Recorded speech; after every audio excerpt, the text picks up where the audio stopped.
Iran just announced it destroyed a piece of Amazon, cruise missiles, a data center, blown up according to Tehran, gone in an instant according to their own official statement. And the United States said nothing. Not a denial, not a confirmation, nothing at all, not even a brief acknowledgement that the claim was being looked into, which is genuinely unusual for a war where officials on both sides have been remarkably quick to comment on nearly everything else that's happened over the past several months. That silence is the actual story here.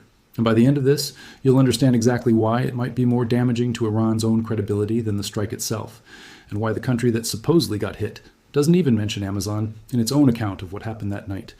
Every claim in this video is sourced to a named outlet, so let's get into it properly, one piece at a time, starting with exactly what Iran actually said. Here's the headline claim first, laid out exactly as it was made, word for word, without anyone softening or dramatizing it beyond what was actually said. On July 21st, Iran's Islamic Revolutionary Guard Corps announced it had struck and destroyed the central data infrastructure of Amazon in Bahrain using multiple cruise missiles, a claim that spread across the internet within hours of being posted. That's according to Iran's own Tasnim news agency, reported in English by Turkey Today, IB Times, Euronews, and Iran's Mehr news agency through the outlet Abna, 4 separate international outlets all translating and relaying the same original Iranian statement. The IRGC's Public Relations Office released a statement calling it part of the 24th wave of what it's calling Operation Nasr 2, framing the strike as direct retaliation for a U.S. attack a day earlier on Iran's Darkhaven nuclear power plant construction site. Iran's own wording, quoted directly by al-Bawaba, described the American strike on Darkhaven as an attack by what it called the child-killing U.S. Army against civilian facilities under construction. Strong language, deliberately designed to generate outrage and headlines. That's the claim as Iran wants the world to hear it. Now here's the twist nobody's actually reporting clearly, and it's sitting in plain sight in the same articles making the claim. According to IB Times, Bahraini officials said they intercepted the attack, and they did not identify Amazon or any commercial infrastructure among the targets that were actually hit that night. Read that again, slowly, because it's easy to skim past. Iran says it hit and destroyed Amazon specifically, by name, in an official public statement. Bahrain, the actual country where this supposedly happened, on its own sovereign territory, with its own air defense systems doing the intercepting, says it intercepted the attack. It doesn't even mention Amazon as one of the targets involved anywhere in its own account. Those two accounts do not match, and they're not even remotely close to matching each other. And it gets stranger from there, not less strange. According to the Register, a respected technology news outlet that specifically covers cloud infrastructure and data centers for a living, and has followed this exact story since it first began back in March. AWS dashboards showed no change in service levels at the time of the July 21st claim. None whatsoever. Not even a minor blip that could be explained away as unrelated maintenance. No outage, no degraded performance, no spike in error rates. Nothing indicating any of Amazon's systems in Bahrain had just been hit by cruise missiles and destroyed. IB Times reported the exact same thing independently, stating plainly that AWS had not confirmed any damage and that its own dashboards indicated no change in service levels at all. So you have a missile strike claim with 0 confirmed damage, 0 confirmed outage, and a host government that doesn't even mention the specific target Iran says it destroyed. 3 separate pieces of evidence, and every single one of them cuts against the claim as stated. Before we go any further, I want you to sit with something for a second. This exact claim has already been repeated across a dozen different news outlets in the last 24 hours, most of them simply reporting that Iran said this happened, without ever mentioning the Bahraini contradiction or the unaffected AWS systems sitting right there in the same wire copy. That's not those outlets lying to you, that's just speed-beating scrutiny in a fast-moving news cycle, and it's exactly the gap this channel exists to close. Here's why that matters so much, and here's where the actual history gets important. Because context is exactly what's missing from most of the coverage on this. This was not the first time Iran targeted Amazon's infrastructure in this war, not even close. According to The Conversation, an academic-affiliated outlet that publishes research-based journalism rather than quick-wire copy assembled under deadline pressure, Iranian Shahed drones struck 2 Amazon Web Services data centers in the United Arab Emirates before dawn on March 1st, with the 3rd commercial facility in Bahrain also hit, though it was less clear whether that 3rd site was deliberately targeted or simply caught in the blast radius of something else entirely. That same reporting noted this was the first time in documented history that a country deliberately targeted commercial data centers during wartime, a genuinely significant milestone in how modern conflicts are actually being fought, one that arguably deserved far more global attention than it actually got at the time. The Associated Press, reporting through journalist Kelvin Chan writing from London, confirmed Amazon's cloud division said 2 UAE data centers were, quote, directly struck, and that the Bahrain facility was damaged after a drone landed nearby. Details that came directly from Amazon's own corporate statement rather than from any government source on either side of the conflict. So the March attack was real, and it was confirmed directly by Amazon itself, not just claimed by Iran with no independent backing. That's the key difference you need to hold on to for the rest of this video, because it's going to keep coming up. A claim from one side of an active war is not the same category of information as a confirmation from the actual company or government whose property supposedly got hit. According to News on Air, citing wire service reporting from the region, Iran struck an AWS facility in Bahrain again on April 3rd, causing a temporary disruption to services, and Bahrain's Interior Ministry confirmed civil defense forces responded to a fire at the site following the strike, a detail that came from an actual government press release rather than a claim made by either side of the war itself. Again, independently confirmed, this time by the host government itself putting out its own statement about a fire that its own emergency services had to respond to. That's 2 separate incidents, March and April, both with actual third-party confirmation from either Amazon directly or Bahraini authorities on the ground. Now compare that carefully to July 21st, where neither Amazon, nor Bahrain, nor the United States has confirmed a single detail of Iran's latest claim, days after it was first made public. There's one more detail from that earlier period worth knowing in full, because it shows this isn't purely a one-way story where only Iran has done this kind of thing to the other side. According to the Conversation's reporting, a data center in Tehran operated by Iran's own state-run bank SEPA, one of the country's oldest and most significant financial institutions, was struck by a missile apparently fired by U.S. or allied forces at some point during this conflict, meaning both sides in this war have now targeted commercial and financial data infrastructure belonging to the other. A genuinely new and mutual pattern in how this specific conflict is actually being fought on the digital infrastructure layer, not just the traditional battlefield of aircraft, ships, and ground forces that most coverage of this war tends to focus on almost exclusively. That reciprocity matters because it means neither side can credibly claim the moral high ground on this specific tactic.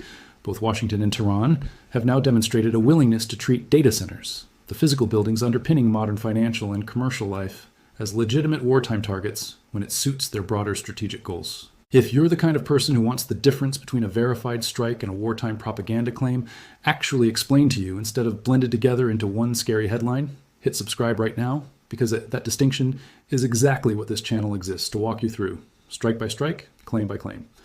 Let's talk about why Iran would specifically target Amazon at all, because there's a real strategic logic here, even if this specific July claim looks shaky under scrutiny, and understanding that logic actually helps you evaluate future claims of the same type as this war continues.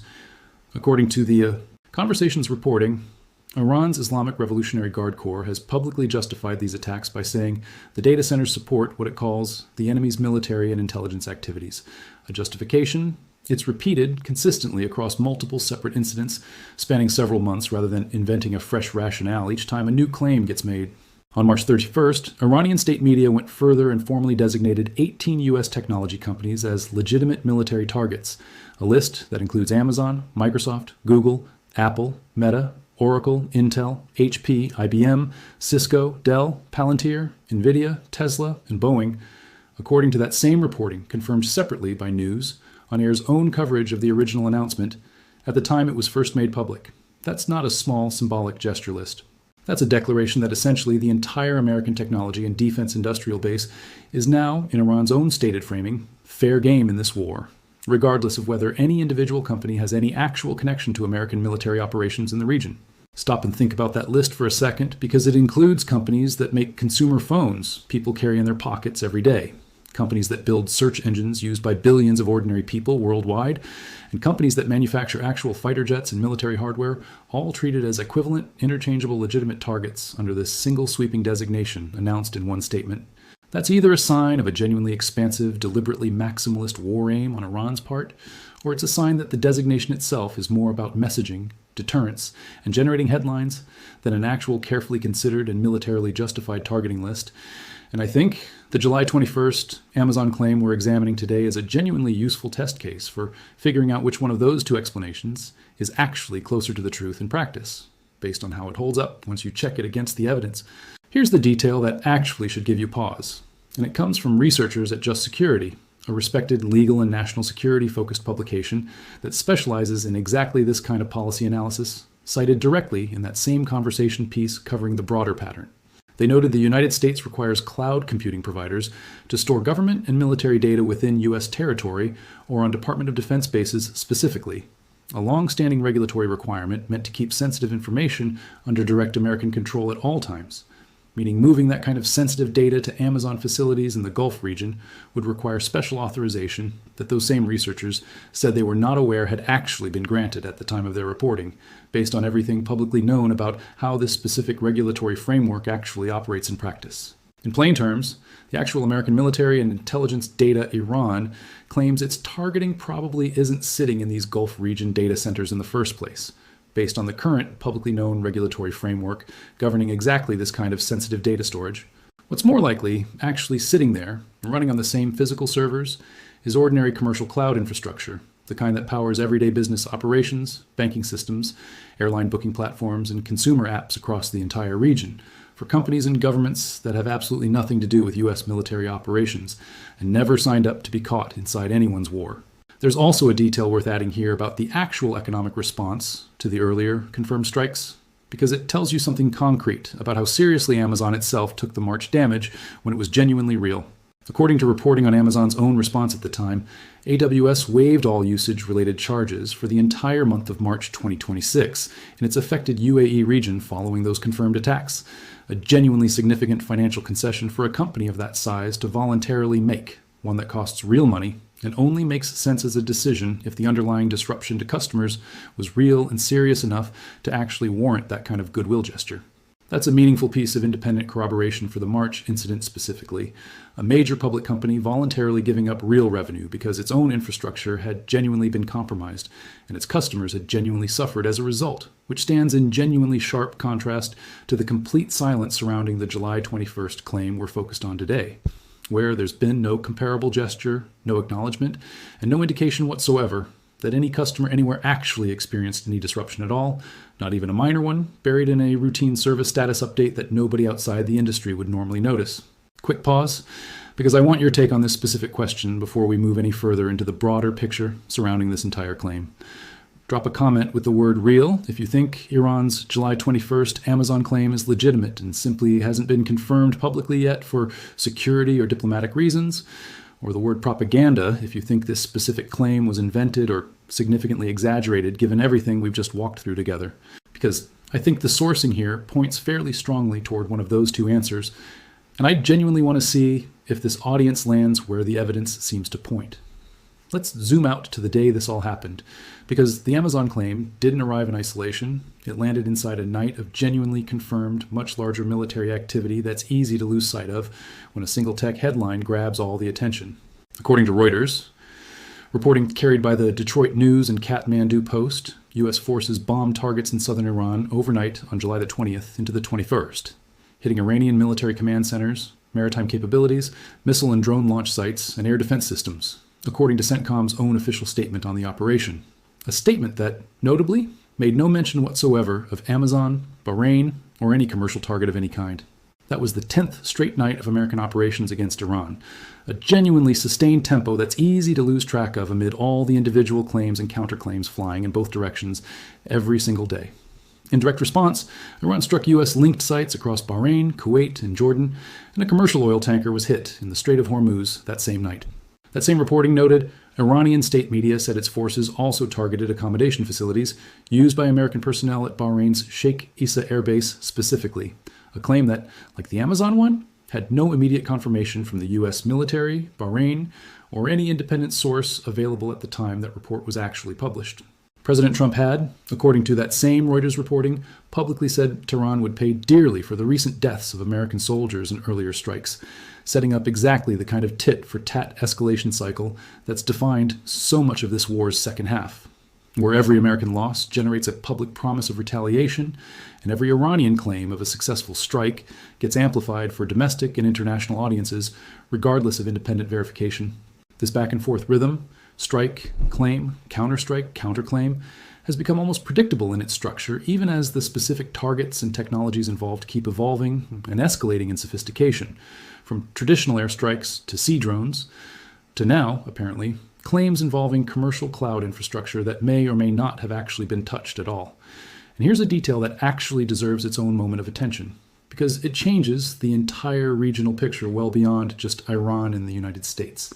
According to that same Reuters reporting, this all happened one day after Yemen's Iran-aligned Houthi movement announced it would impose its own naval blockade on Saudi Arabia, opening a genuinely new front in this war, entirely separate from the US-Iran fighting itself, and raising the threat to global energy supplies and trade well beyond the Gulf region alone.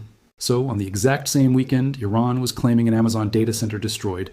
An entirely separate Iran-aligned group was threatening to blockade one of the largest oil-producing nations on the entire planet, a development with genuinely massive implications for global energy markets that got comparatively little attention next to the flashier, more visually dramatic tech story.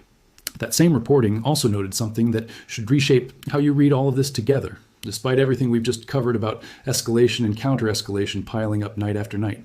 Despite the escalating cycle of attacks that has all but wrecked an interim peace agreement signed just the month before this specific weekend, signs that Tehran and Washington still wanted to resume actual diplomacy behind the scenes kept oil prices relatively in check throughout this entire period, meaning global markets themselves, which have every financial incentive to price and real risk accurately, were reading this specific round of claims and counterclaims as considerably less catastrophic than the individual headlines might suggest on their own when read in isolation. That's a genuinely useful signal worth paying attention to when you're trying to calibrate just how seriously to take any single dramatic claim on any given day of this war, since the people whose actual money is riding on getting this right, oil traders and energy analysts around the world, didn't react to the Amazon claim or the broader night of strikes as if this represented some kind of fundamental, irreversible turning point in the conflict. If this level of detail is actually useful to you, the kind that separates a confirmed CENTCOM strike from an unconfirmed telegram statement from the IRGC, share this video right now with someone who's been scrolling past a dozen contradictory headlines about this war without anyone actually laying out which specific claims held up under scrutiny and which ones quietly fell apart the moment you checked the second paragraph of the very same article reporting them. Now let's talk about what didn't happen, because I think this is genuinely the most important part of the entire story. More important than anything Iran actually claimed. According to Euronews, Bahraini officials, US officials, and Amazon itself had, as of the most recent reporting available, not responded to the Amazon claim at all. Not a denial, not a confirmation, not even a careful, non-committal statement of the kind governments usually issue when they want to avoid saying anything definitive. Just total silence from all three parties who would actually definitively know the truth of what happened. That silence is worth sitting with for a genuine moment, because in a war where the US has been remarkably quick to publicly announce and even release actual video footage of its own strikes, remember the CENTCOM statements on the Corsair Sea drones, the detailed B-2 bomber mission descriptions, the tanker interdiction claims, the total absence of any US comment on a claim this specific and this dramatic is itself a genuinely meaningful data point, not just an absence of information. If American infrastructure and a major publicly traded US corporation had genuinely just been hit by cruise missiles and destroyed, you would generally expect some kind of official reaction fairly quickly, even if it was just a brief, cautious acknowledgement that the claim was being looked into. The silence doesn't prove the claim is false on its own. Silence alone is never definitive proof of anything. But it's a genuinely strange and notable gap for a story this size, especially compared against how quickly other claims throughout this war have gotten at least some kind of official response from one side or another. Let me give you my own honest read on this whole situation, and I want to be clear, this next part is analysis, not reported fact from any of the outlets we've covered today. I think Iran has real, well-documented reasons to target commercial cloud infrastructure. The March and April strikes prove that, beyond any reasonable doubt, they were independently confirmed by Amazon directly and by Bahraini authorities themselves through official statements about fires and service disruptions. But I think the specific July 21st claim looks considerably weaker than those earlier confirmed incidents. Given that Bahrain's own account of intercepting the attack doesn't even mention Amazon by name, AWS's own systems show absolutely no disruption according to two separate outlets checking independently, and neither the US nor Amazon has said a single word about it days after the claim was first made public and widely reported. I think what's actually happening here is a government under enormous, sustained military pressure.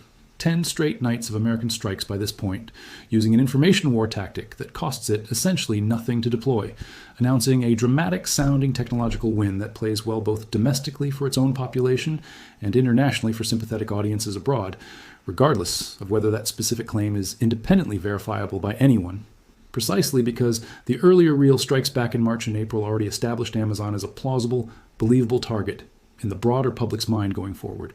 I also think this specific pattern is going to keep repeating for the rest of this war, and it's worth learning to recognize now rather than getting caught by it every single time a new claim surfaces.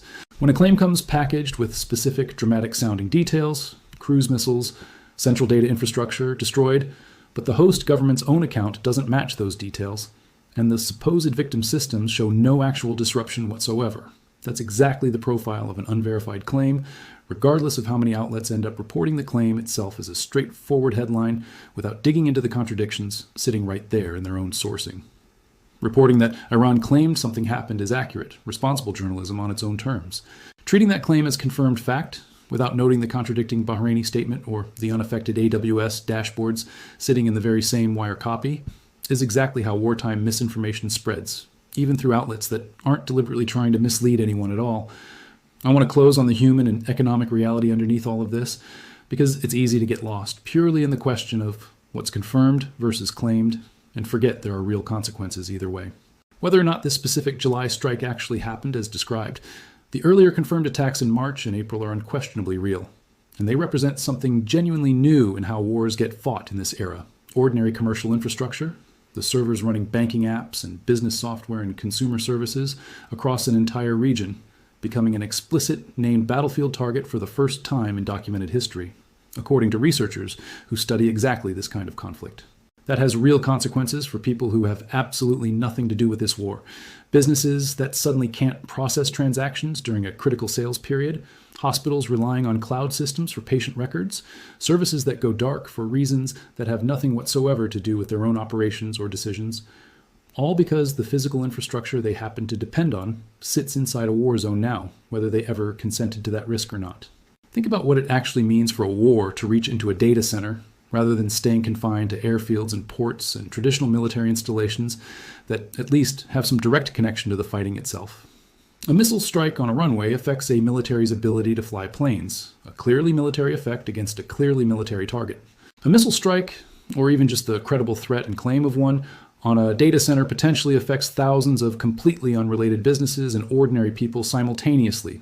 Anyone whose banking app, whose food delivery service, whose remote work software happens to route through servers sitting in that specific physical facility, regardless of their nationality, their politics, or their involvement in this conflict in any way whatsoever.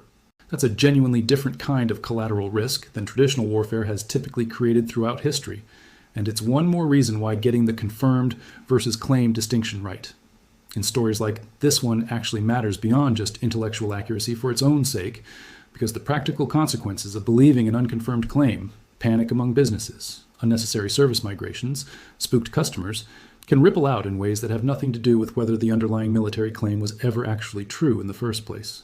So here's where things stand as of the most recent verified reporting, laid out clearly one final time. So you walk away with the accurate picture rather than a jumbled version of everything we've covered today. Iran's IRGC claims it destroyed Amazon's central data infrastructure in Bahrain on July 21st using cruise missiles, in direct retaliation for a U.S. strike on Iran's Darkhaven nuclear construction site the day before. That specific claim remains unconfirmed by the United States, by Amazon, and by any independent source. And it's notably contradicted in part by Bahrain's own statement that it intercepted the attack without ever mentioning Amazon among the actual targets involved, while AWS's own systems reportedly showed no service disruption whatsoever, according to two separate technology-focused outlets checking independently of each other. This unconfirmed claim sits within a confirmed, much larger night of fighting. A 10th consecutive night of American strikes on Iran, retaliatory Iranian strikes across Bahrain, Kuwait, and Jordan, a tanker hit in the Strait of Hormuz, and a genuinely significant new Houthi threat to blockade Saudi Arabia entirely, a development with major implications for global energy markets. And this specific claim follows two earlier, independently confirmed Iranian strikes on Amazon infrastructure in March and April, both verified directly by Amazon itself or by Bahraini government statements, meaning Iran does have a real, well-documented track record of successfully hitting this exact kind of target, even if this particular July claim doesn't currently hold up under the same level of scrutiny that the earlier confirmed incidents do. That distinction between a claim with a genuine track record behind it and a specific instance of that claim that doesn't match the available evidence is exactly the kind of nuance that gets lost the moment a story like this gets compressed into a single dramatic headline, and it's exactly the kind of nuance I think this channel exists to preserve for you rather than flatten away for the sake of a punchier thumbnail.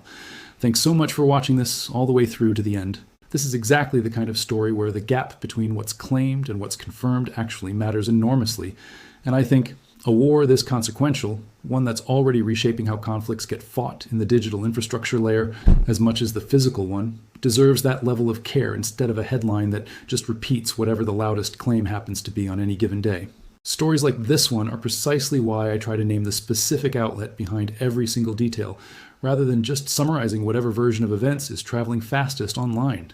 Because the difference between an independently confirmed strike, backed by Amazon's own statement, or a fee waiver, or a host government's fire response, and a claim that only exists because one side of an active war said it happened, genuinely changes how much confidence you should place in any given piece of information reaching you about this conflict.